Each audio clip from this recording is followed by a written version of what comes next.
എൻ്റെ ഇപ്പൊ പോന്നെ ആ 25,000 അല്ല നമ്മളടുത്ത് പൈസ ഒന്നുമില്ല.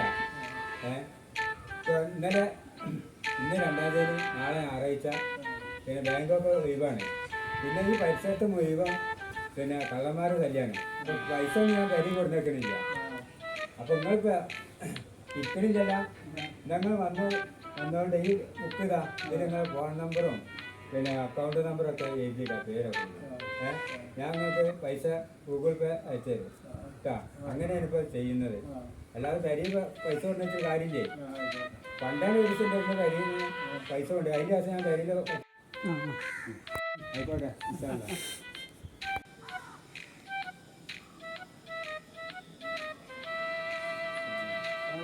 വലൈക്കും സലാം.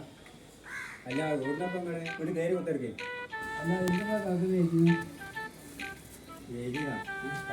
ഇത് ഈ ബുക്ക് ഇപ്പത്തേനെ നിറഞ്ഞല്ല, നേരം വലിച്ചിട്ടില്ല. അപ്പോൾ ഇതിന് ഈ ബുക്ക് മുഴുവൻ പകുതി വയ്ക്കണേ. ഇങ്ങനെയാണെങ്കിൽ ഒരു ബുക്ക് മുഴുവൻ വാങ്ങേണ്ടി വരില്ല. ഇതൊക്കെ രാവിലത്തെ ആൾക്കാർ പൈസക്ക് വരികയാണേ. പൈസ തന്നെ കണ്ട ആൾക്കാർ ഇരുമ്പും കാന്ത കണ്ട മാതിരിയാണ്. ഇതിപ്പോ തന്നെ അറിഞ്ഞ് വേറെ ബുക്ക് വാങ്ങിയിട്ടാണ് ഇനിയിപ്പോൾ. അപ്പോൾ എൻ്റെ അടുത്തിപ്പോൾ പൈസ ഇല്ല. ഇവിടെ ഇന്നാണെങ്കിൽ 2-ാം തീയതി, നാളെ ഞായറാഴ്ച. അപ്പോൾ ബാങ്ക് അവധിയാണ്.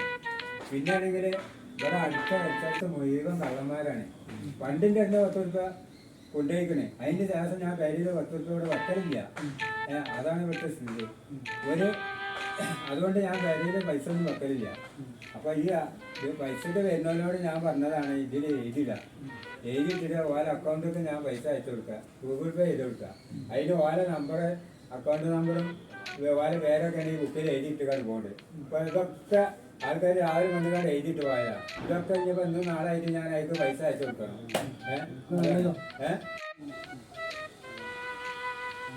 കണ്ടിട്ടുണ്ടാവും മനസ്സിൽ.